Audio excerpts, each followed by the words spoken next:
Après des arrestations et autres intimidations, l'assassinat de Martinez Zogo sonne comme un coup de grâce pour la liberté de la presse au Cameroun, de plus en plus encombrante.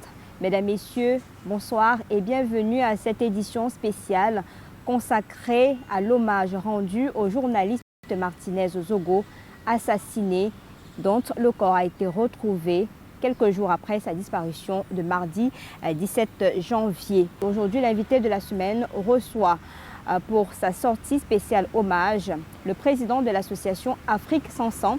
Il s'agit de André-Marie Biboum. Bonsoir et bienvenue. Bonsoir Madame Pidjo. Comment vous allez dans un contexte marqué par les pleurs, les cris? Très mal, extrêmement mal parce qu'on n'arrive pas à comprendre pourquoi cela. Pourquoi cela? Pourquoi Martinez a-t-il été enlevé? Pourquoi Martinez a-t-il été tué? Et pourquoi Martinez a-t-il été tué de cette façon? Je suis extrêmement choqué. Extrêmement choqué. Les mots me manquent. Avant qu'on aborde le sujet en question, vous êtes président de l'association Afrique sans sang. Ça veut dire quoi? Alors, Association Afrique sans sang, effectivement, c'est une association qui est âgée de 1 an et demi par là. Et nous nous sommes fixés pour mission d'aller vers la jeunesse, d'aller vers les hommes politiques pour mener une sensibilisation afin de pouvoir arriver à une Afrique où on parlera de démocratie, où on parlera de multipartisme sans qu'il y ait du sang versé. Parce que nous avons compris, sur la base, n'est-ce pas, de tout ce théâtre dramatique que nous vivons au quotidien, qu'il est temps d'arrêter avec cette tuerie. C'est mort que les Africains résistent au quotidien parce qu'il y a un problème de débat d'opinion. La démocratie, la politique, ce n'est pas une guerre, c'est un jeu. Et c'est fort de cela que nous nous sommes dit, il est temps pour nous d'aller vers les hommes politiques, d'aller vers les dirigeants et d'aller même vers nos forces de l'ordre qui le plus souvent sont déployées sur le terrain. Et au lieu, n'est-ce pas, de mener une campagne de sensibilisation, parce que c'est leur mission également, de mener une campagne de sensibilisation, le plus souvent on se retrouve en train de soit voir des gens tomber sous les coups de balles réelles, soit, comme ils appellent le plus souvent, des balles blanches, mais on arrive quand même à avoir des pertes en vies humaines. Et c'est ce que nous voulons combattre aujourd'hui. Aujourd'hui, c'est la liberté de la presse qui prend un coup, ce qui est contraire au principe de la démocratie. Voilà un exemple palpable que nous vivons en ce moment au Cameroun et qui a embrasé le monde entier. Parce que ce ne sont plus les journalistes qui sont, n'est-ce pas, sous le choc, mais c'est le monde entier. Journalistes ou pas journalistes, nous tous, nous sommes sous le choc. Parce que la liberté d'opinion, la liberté d'expression, ça ne renvoie pas à un corps de métier, mais ça renvoie à la vie de chacun de nous. J'ai le droit de m'exprimer, d'exprimer mes opinions, quitte à ce que la personne qui se sent indexée ou alors qui se sent un peu dérangée par mon point de vue donne le contraire de ce que je pense. Et nous pensons que c'est pour ça qu'on parle de la liberté d'expression. Il ne s'agit pas de cette liberté d'expression où lorsque moi j'ai émis, n'est-ce pas, mon opinion et que ça soit un retour, que je me retrouve face à des bourreaux et qu'on puisse, n'est-ce pas, vivre une situation aussi dramatique, aussi barbare que celle que nous avons en ce moment par rapport au cas Martinez Zogo.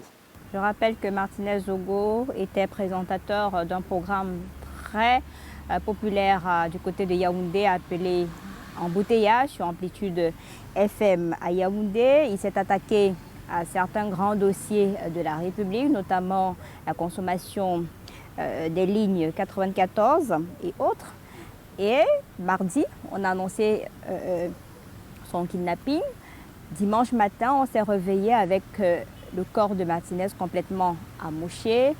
Il a subi certainement des tortures, des sévices. On attend forcément le résultat de l'enquête. Vous qui êtes dans le chemin de prôner une Afrique sans sang, que vous inspire ce drame? Alors, la première des choses, comme je l'ai commencé à l'entendre de mes propos, pourquoi? Pourquoi? Parce que c'est la base de tout. Martinez n'a pas défendu une cause qui est sienne, mais il a défendu une cause générale. Parce que ouvrir ou alors se pencher sur un dossier comme celui-là, ne relève pas d'un bénéfice ou alors d'un intérêt égoïste. L'État ne produit pas de l'argent. Les recettes de l'État ne sont que la somme totale des contributions des Camerounais. Madame Pidjou, lorsque vous recevez votre bulletin à la fin du mois, vous avez 2 éléments clés, ou alors 3 éléments. Vous avez le brut, vous avez les avantages, et la suite des éléments, c'est ce qu'on prélève pour reverser à l'État. Et c'est la somme de tout cela qui fait les recettes de l'État, y compris les droits de douane et autres secteurs. Donc il s'agit de l'argent des Camerounais. Et je pense donc que si un dossier pareil a été soulevé, qui d'ailleurs n'a pas été soulevé par Martinez, il ne faut pas qu'on se voile les yeux, nous savons que le secrétaire général à la présidence, dans une de ses sorties, a parlé, n'est-ce pas, des instructions données par le chef de l'État pour pouvoir mener un audit sur ces différentes lignes, 94 et autres. Donc il ne s'agit pas d'une affaire Martinez. Et on sait qu'il y a une liste des noms qui ont été publiés. Maintenant, s'il s'est attardé sur certaines personnes ou personnalités indexées, n'est-ce pas, dans ces dossiers, il ne revenait qu'à ces personnes d'utiliser les voies de recours qui sont la justice camerounaise. Ou de faire des droits de réponse. Dans notre métier, on parle de droits de réponse. Donc, on n'arrive pas à comprendre que parce que quelqu'un a osé, n'est-ce pas, donner son point de vue par rapport à certains dossiers, qui se retrouvent aussi lâchement assassinés. J'appelle ça de la lâcheté. Ce que je vais vous demander, c'est est-ce un crime de plus ou un tournant dans la violence socio-économique? Vous abordez là, Madame Pidjou, un volet très intéressant de la société dans laquelle nous vivons aujourd'hui, la violence. La violence, la violence, la violence. Parce qu'elle se reflète à tous les niveaux de la vie de notre société. En milieu scolaire, en famille, dans les milieux politiques. Nous nous souvenons encore, si mes idées sont exactes, c'était l'année dernière, lors du renouvellement des organes de base du parti au pouvoir. On a dénombré dans une certaine région vers le sud des morts. Des morts. Pourquoi? Parce que les gens ne sont plus tolérants. Parce que les gens ne s'acceptent plus. Pour quel intérêt? On se pose la question. Donc il y a une violence qui est en train de grandir, de monter en puissance et qui est associée à de la barbarie. Parce qu'il y a de la violence, mais à côté de cela, il y a de la barbarie. Parce que ce que nous avons vécu, nous venons de vivre, c'est de la pure barbarie qui Mais où est passé le brin d'humanisme que chacun porte en soi? Parce que quand on a regardé ce corps balancé comme ça à Ibogo 3, vous vous demandez, est-ce que ces gens sont humains? Est-ce qu'ils n'ont pas eu un pincement au cœur pendant qu'ils criaient ou ils demandaient peut-être d'arrêter? Vous savez, vous et moi, nous avons cette sensation de penser à l'être humain, donc de penser à nous-mêmes. Parce que comme les Saintes Écritures disent, aime ton prochain comme toi-même. Si ceux-là avaient aimé leur prochain comme eux-mêmes, ils ne seraient pas arrivés à ce stade. Ils auraient peut-être menacé Martinez et le laisser partir. Le message serait passé. Mais arrivé à une telle barbarie, on comprend que ça remonte des années peut-être d'avant les indépendances au Cameroun, où il fallait démontrer qu'on a vaincu l'ennemi en tranchant sa tête et en soulevant le crâne sur la place publique pour montrer que voilà le trophée de la guerre.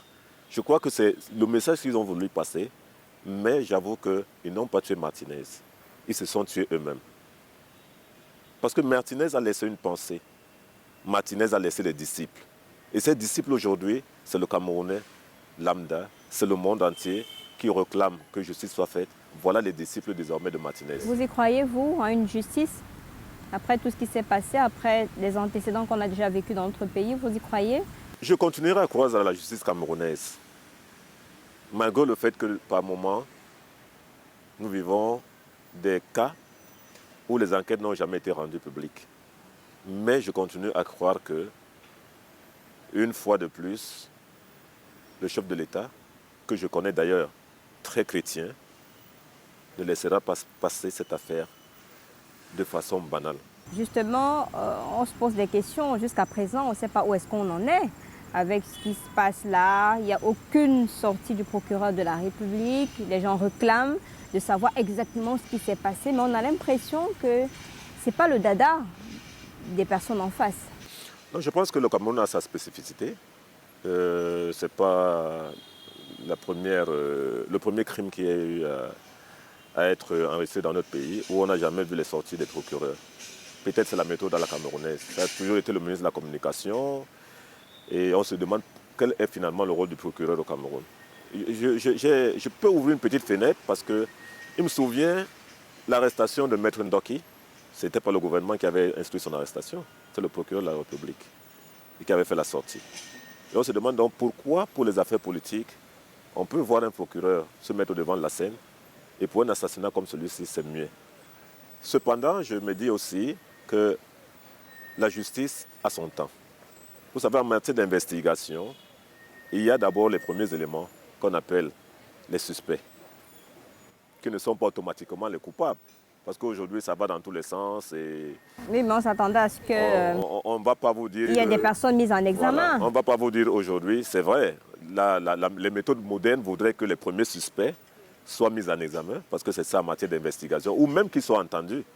Bon, peut-être la justice camerounaise est silencieuse, jusqu'à ce qu'elle puisse, n'est-ce pas, avoir tous les éléments et les rendre, n'est-ce pas, publics. Mais, je continue à dire, nous croyons en notre justice, et nous souhaiterions que cette fois, au moins, tout au moins, que cette fois-ci, la justice camerounaise démontre jusqu'où est-ce qu'elle peut satisfaire les Camerounais. Et moi, j'ai apprécié la sortie du ministre Momo, et que je salue en passant. J'ai beaucoup apprécié sa sortie. En tant que ministre délégué... On ne veut pas une sortie d'un ministre, on veut des actions. Alors, s'il a dit, connaissant qu'avant qu'il ne soit ministre, il a souvent eu, n'est-ce pas, à plaider pour de telles causes, nous osons espérer que lui également, en tant que ministre délégué à la justice, il pourra peser de son poids pour que les choses... C'est trop facile de faire un poste comme tous les autres, mais là, il a une casquette de ministre délégué à la justice, donc il aurait pu dire, OK, comme il y a eu ce cas, je me constitue en. C'est ça qu'on attend, des actions concrètes, parce que c'est un peu trop de promesses, trop de sorties, et à la fin, on n'a rien. Nous espérons que cette fois-ci, la justice camerounaise, comme je l'ai dit, pourra donner satisfaction au peuple camerounais. Pas à ceux qui nous dirigent, parce que ceux qui nous dirigent sont investis par le peuple camerounais. C'est pour ça que je dis, nous osons espérer que cette fois-ci, la justice camerounaise pourra donner satisfaction au peuple camerounais. Parce que nos yeux, nos consciences, nous sommes tellement abattus qu'aujourd'hui, on a pour seul réconfort que ce qui sortira des rapports de nos OPJ et des décisions de justice. Quelle image pour notre pays, parce que depuis dimanche, c'est un tollé sur le plan national et international. Vous avez tous les rapports qui sont sortis, des dénonciations, des condamnations, des exigences également pour ce qui est du gouvernement camerounais à rendre véritablement une justice. Mais c'est l'image de notre pays qui prend un coup en termes de liberté de la presse, en termes de dangerosité de l'exercice du métier de journalisme. Ça ne fait pas bon pour un pays qui est en phase de transition. Notre image, l'image du Cameroun, a pris un sérieux coup, il faut le dire. Il ne faut pas se voiler les yeux. A pris un sérieux coup à l'international. Au moment où le Cameroun a besoin d'avoir une image beaucoup plus positive afin d'attirer le maximum d'investisseurs au Cameroun. Parce que tous ces projets aujourd'hui qui sont déroulés pour pouvoir mener le Cameroun à l'émergence 2035, nous ne pensons pas que de tels crimes odieux puissent attirer les investisseurs au Cameroun. Parce que la première chose recherchée par les investisseurs lorsqu'ils vont dans un pays, c'est la sécurité. La sécurité. Si déjà un journaliste, leader d'opinion, est enlevé, on prend des jours et des jours, pratiquement une semaine. Enlevé devant un poste de gendarmerie. Devant un poste de gendarmerie. Et qu'on attend pratiquement une semaine pour découvrir son corps quelque part. Ça veut dire que ces investisseurs qui arrivent au Cameroun, auront-ils chacun à côté de lui un gendarme ou un policier pendant tout leur séjour au Cameroun? C'est inquiétant. Donc voilà l'occasion pour nous, ou alors pour notre armée, pour notre justice, de démontrer que nous avons les moyens de protéger tout Camerounais lambda où il se trouve. Madame Pidjo, il ne s'agit pas aujourd'hui d'un problème de journaliste, mais tout Camerounais aujourd'hui se sent en insécurité. Il faut se le dire. Tout Camerounais aujourd'hui se sent en insécurité. C'est-à-dire, il sort le matin, il a même beau crier au secours, il n'aura pas ce secours. Nous avons vu le plus souvent, même lorsque nous sommes en pleine circulation, on agresse quelqu'un, il y a des policiers à côté. Ils n'osent pas intervenir. Voilà les éléments aujourd'hui qui commencent à refaire surface. Ce qui était peut-être banalisé hier, aujourd'hui ça devient un phénomène social. Faut-il craindre davantage le pire dans notre pays parce qu'on a l'impression qu'on a touché le fond, mais qu'on est allé encore plus bas que l'on espérait. Tous les moyens sont possibles pour arrêter cette saignée. Parce que je me dis, le gouvernement a tous les moyens pour arrêter cette saignée. Donc tout est possible. Tout est possible pour que, je dis bien, à tous les moyens. C'est une question de volonté. C'est une question de volonté. Mais si avec un cas pareil, il n'y a pas une volonté, ça veut dire qu'il y a quelque chose. C'est pour ça que nous disons aujourd'hui Martinez n'est plus là, mais nous osons espérer que nous n'allons pas subir le même sort. Parce qu'aujourd'hui, depuis, il y a des journalistes, des jeunes là qui vous disent que bon, vraiment votre métier là c'est dangereux. Vous avez des appels des membres de votre famille qui disent que votre métier là, faites attention. Du coup, ça fait tiquer Oui, tout de même. Vous savez, je venais encore de le dire, il ne s'agit plus du métier de journalisme, mais il s'agit d'un problème d'opinion. On n'est plus libre de s'exprimer. Sommes-nous désormais libres de nous exprimer dans ce pays? C'est ce qu'il faut voir. Parce que tout Camerounais aujourd'hui engagé est un journaliste sans formation. Je dis bien tout Camerounais engagé qui voudrait voir la société être transformée est un journaliste sans formation, journaliste libre. Alors, est-ce qu'on va donc permettre à ces Camerounais de donner leur point de vue, d'exprimer librement leurs pensées? C'est à cela que nous voulons nous interroger. Et la force de cette mobilisation-là, à travers des communiqués, à travers des associations, des organisations, est-ce que toutes ces sorties-là peuvent faire basculer véritablement les choses?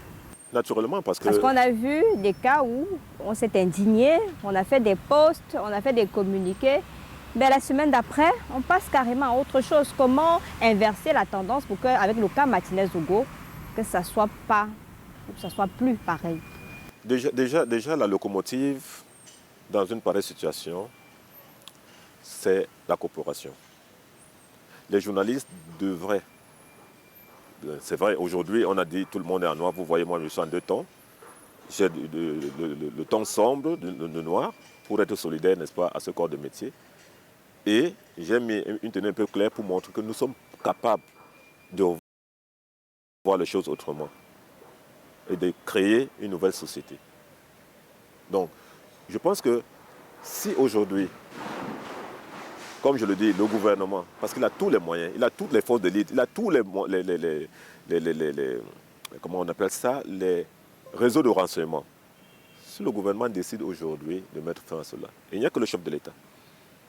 Il n'y a que le chef de l'État aujourd'hui pour donner des hautes instructions. Tout le monde attend la parole du chef de l'État depuis dimanche.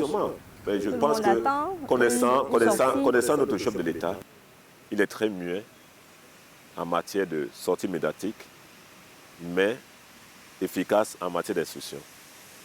Parce qu'on a eu des cas comme ça dans ce pays, où les gens ont fait les dénonciations, ça a pris du temps. D'autres se croyaient très puissants, mais qui se retrouvent aujourd'hui là où...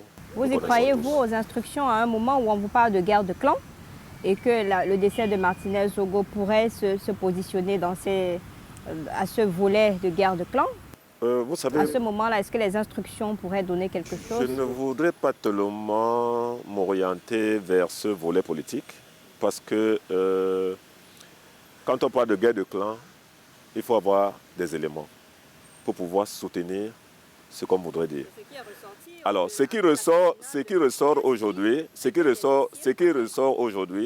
c'est un problème de l'utilisation maladroite, inconsciente, et irresponsable des fonds publics. Par des personnalités. Alors, lorsqu'on parle de clan, y a-t-il donc un clan qui affronte l'autre par rapport à cet argent, qui est l'argent des Camerounais? C'est pour ça que je dis, je ne voudrais pas me prononcer par rapport au volet politique, mais je voudrais me prononcer par rapport à la défense, n'est-ce pas, des deniers publics. Parce que c'est de ça qu'il s'agit. S'il y a un clan qui a dénoncé, et derrière lequel Martinez s'est aligné, ce serait un bon clan. Mais si ce sont des clans qui vont s'affronter, peut-être, pour pouvoir conquérir le pouvoir demain, j'ai dit que ce serait une très mauvaise chose de prétendre n'est-ce pas, commencer à éliminer les gens parce qu'on veut prendre le pouvoir. Aujourd'hui, c'est Martinez Zogo. Demain, ça pourrait être vous, ça pourrait être moi. Pourquoi ne sont pas tout le monde concerné par cette affaire?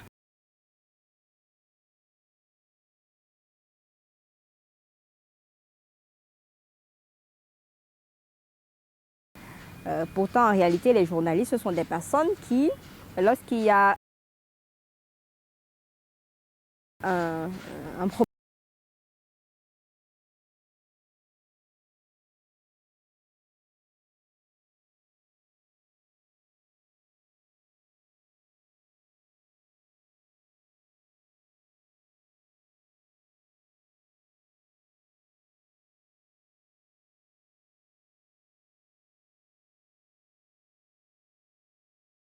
d'écrire, peu importe le secteur d'activité, le journaliste est là pour relayer.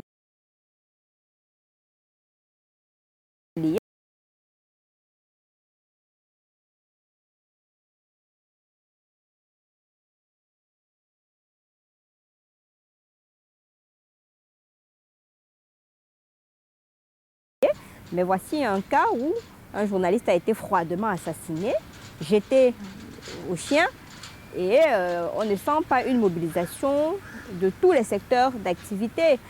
Pourtant, avec une mobilisation forte, ça pouvait véritablement inverser les choses et rendre notre société plus acceptable.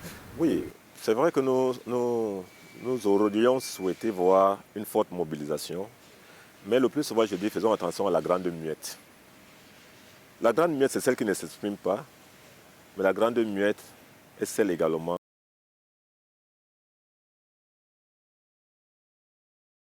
qui inquiète. Et je l'ai toujours dit,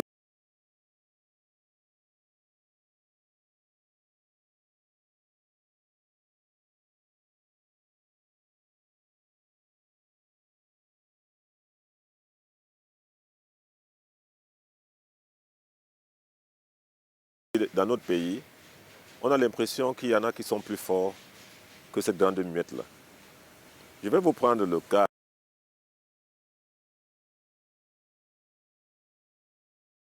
l'exemple des élections.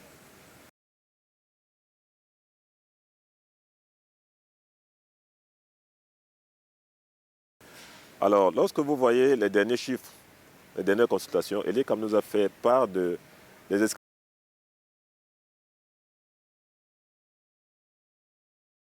inscriptions sur les listes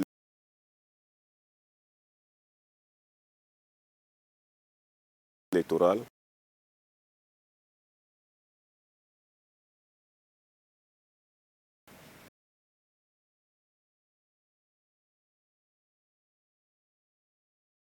Qui n'ont pas atteint 6 millions.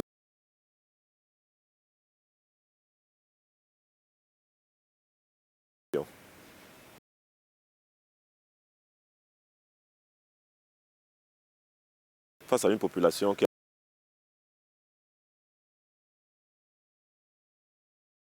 avoisine les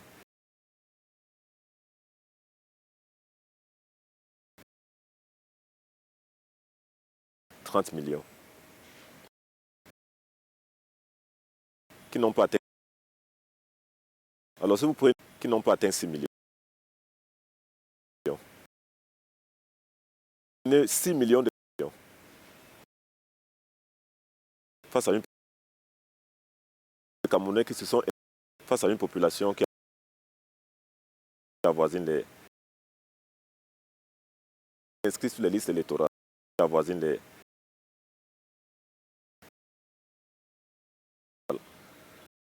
30 millions. Vous croyez que... Alors si vous prenez... on pourrait prendre 6 millions de... Parler même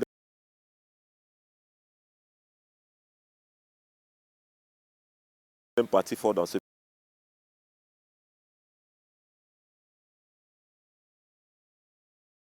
pays, je ne pense pas.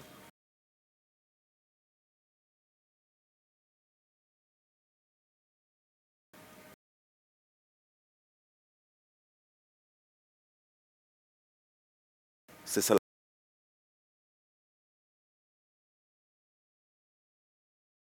la Grande Muette?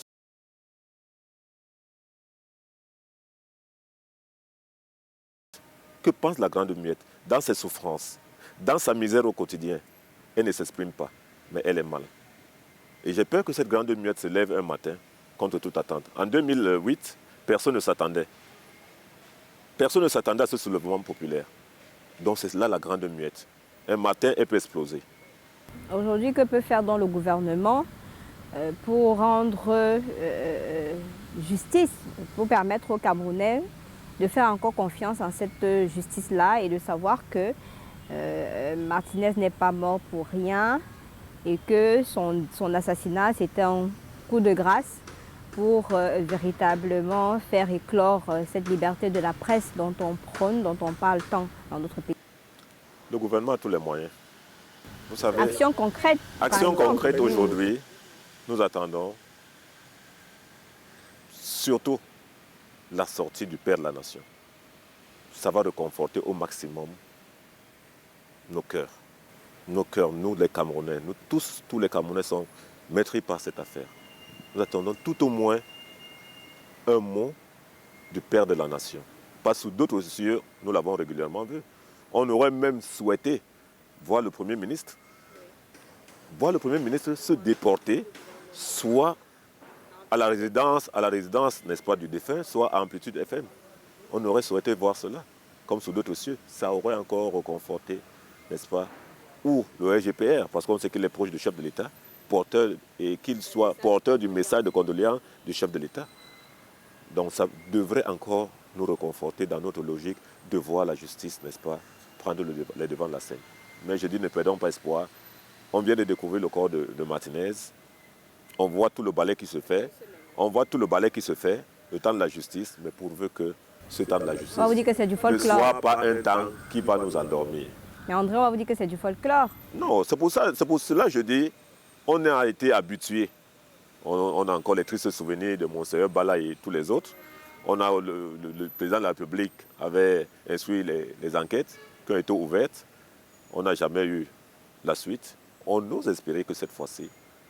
Au niveau de l'association Afrique sans sang, est-ce que vous avez fait une sortie? Est-ce que vous projetez quelque chose, au moins pour interpeller les pouvoirs publics à prendre cette affaire au sérieux et indiquer que ça peut être une bombe à retardement et qu'il est important de véritablement clore ce dossier ou bien de présenter à la population?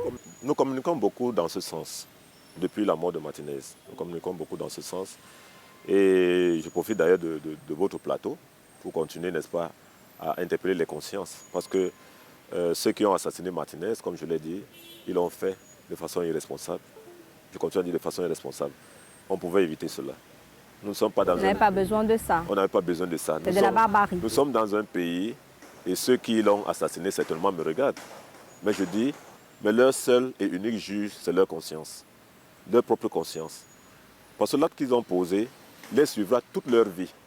Que ce soit les assassins, que ce soit les commanditaires. Vous pensez que s'ils avaient un brin, s'ils pensaient un peu comme vous, conscience et tout, ils auraient posé cet acte-là? Oui, ils peuvent avoir posé l'acte. Ils peuvent être en train de jubiler et vous dire que bon, faites ce que vous avez à faire et puis le temps passera. Le héros, c'est ça.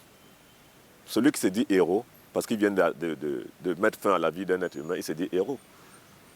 Mais je vous dis, le karma, c'est aussi une forme de justice. Le sang humain, il est très fort. Il peut réagir à court, à moyen ou à long terme et s'attaquer à toute une génération de personnes dans leur famille. Il faut qu'ils fassent très attention, c'est le sang humain. Donc c'est pour cela que je dis, je les appelle, tous ceux-là, s'ils ont été manipulés pour poser un pareil acte, qu'ils essayent eux-mêmes de se confesser. Ils n'ont même pas besoin d'aller se confesser chez le prêtre, mais qu'ils se confessent eux-mêmes et qu'ils se disent plus jamais ça. André Marie Biboum, merci d'avoir partagé ce moment de douleur, de tristesse avec les téléspectateurs de Canal 2 International. On va suivre avec vous cette actualité. On espère qu'à la fin, on aura véritablement une réponse aux questions posées parce qu'il y a plusieurs zones d'ombre qui demeurent dans nos pensées et on veut faire comme vous, croire en cette justice-là, croire au pouvoir public qui nous gouverne et qu'on nous présente, pourquoi pas dans les jours à venir, les commanditaires de cette affaire.